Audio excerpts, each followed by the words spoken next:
आज टेक्नोलॉजी के ज़माने में हम हर उस मटेरियल से ऊर्जा बना सकते हैं जो ऊर्जा पैदा कर सकता है। इसमें सूर्य से मिलने वाली ऊर्जा, पानी और हवा और कुछ ऐसे मटेरियल भी शामिल है जो आने वाले कुछ 100 सालों के बाद ही ख़त्म हो जाएंगे। तो इसके बाद क्या होगा? क्या हम केवल हवा और पानी और सूर्य की रोशनी से ही ऊर्जा बना पाएंगे?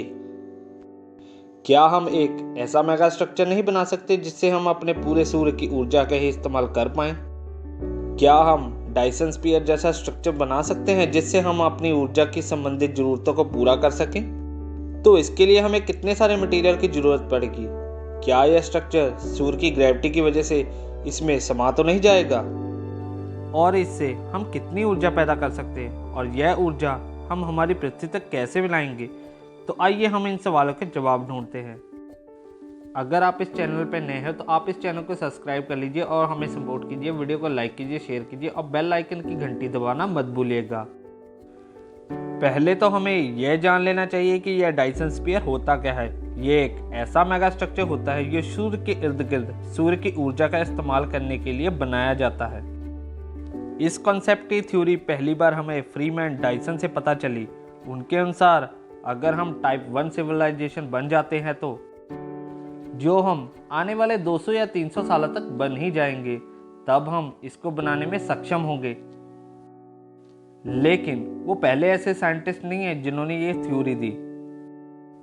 इससे पहले हमें 1937 में एक नॉवल स्टार मेकर, जिसे ओल्फ स्टेपलेडॉन ने लिखा था, में देखने को मिलती है, जिसमें कुछ ऐसी सिविलाइजेशन होती है जो अपनी गैलेक्सी के स्टार्स की ऊर्जा का इस्तेमाल कर सकती है। तो क्या हम भी ऐसा कर पाएंगे?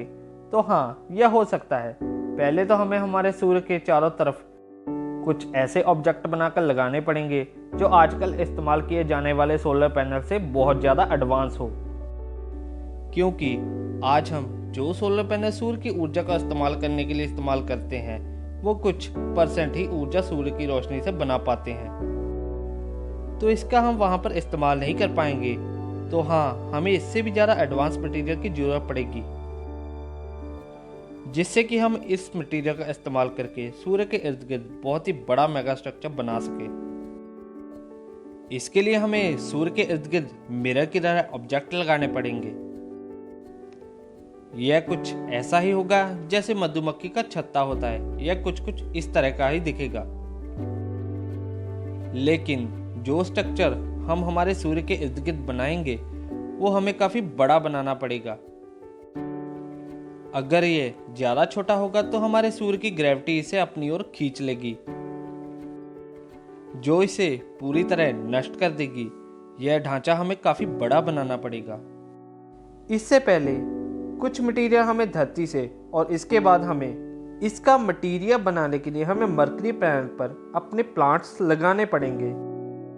इस मटेरियल को बनाने के लिए हमें मरकरी प्लैनेट के रिसोर्सेज का इस्तेमाल करना पड़ेगा और इन प्लांट्स के लिए हमें कुछ ह्यूमंस का भी ग्रुप चाहिए होगा, क्योंकि ज़्यादा मात्रा में हम इंसानों को स्पेस में नहीं भेज सकते, क्योंकि इसके लिए हमें बहुत ही ज़्यादा खर्चा उठाना पड़ेगा। इसके लिए हम वहाँ पे रोबोट्स मशीन का इस्तेमाल कर सकते हैं जो कि ऑटोमेटिक अपना काम कर सके।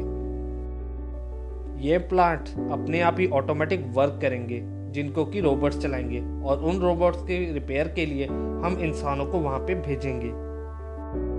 लेकिन अगर हम मरकरी से इन पैनल्स को रॉकेट के जरिए भी स्पेस में भेजेंगे तो इसके लिए हमें बहुत ही सारे फ्यूल की ज़रूरत पड़ेगी और रॉकेट का कचरा अलग से हमें स्पेस में से साफ करना पड़ेगा, जो हमारे द्वारा बनाए डायसन स्फीयर के स्ट्रक्चर के लिए खतरा पैदा कर सकता है, क्योंकि स्पेस में से यह कचरा डायसन स्फीयर से टकरा सकता है। तो इसके लिए हम वैक्यूम ट्यूब्स का इस्तेमाल कर सकते हैं। इस तरह वैक्यूम ट्यूब्स में हम प्रेशर का इस्तेमाल करके इन पैनल्स को स्पेस में भेज सकते हैं। इससे हमारा बहुत सारा ईंधन बच जाएगा और स्पेस में कचरा भी नहीं फैलेगा।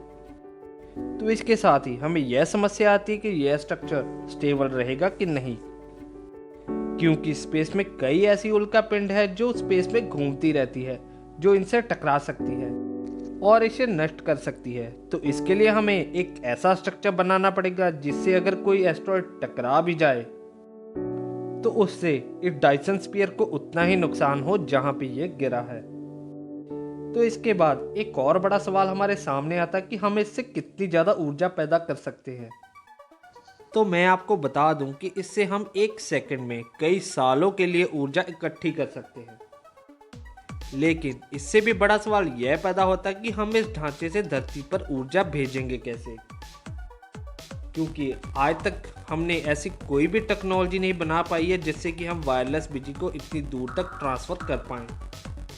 या ऐसा भी हो सकता है कि हम इस स्ट्रक्चर की ऊर्जा को एक जगह पर फोकस कर पाएँ, जिससे हम धरती के चारों ओर सोलर पैनल लगा के इस ऊर्जा को इकट्ठा कर सकें। लेकिन आज के ज़माने में हमारे सामने कई ऐसी मुश्किलें हैं इसे बनाने के लिए। लेकिन हो सकता है कि शायद आने वाले समय में हम कोई ऐसा डिवाइस बना पाएँ जिससे कि हम वायरलेस बिजली को ट्रांसफ़र कर पाएँ।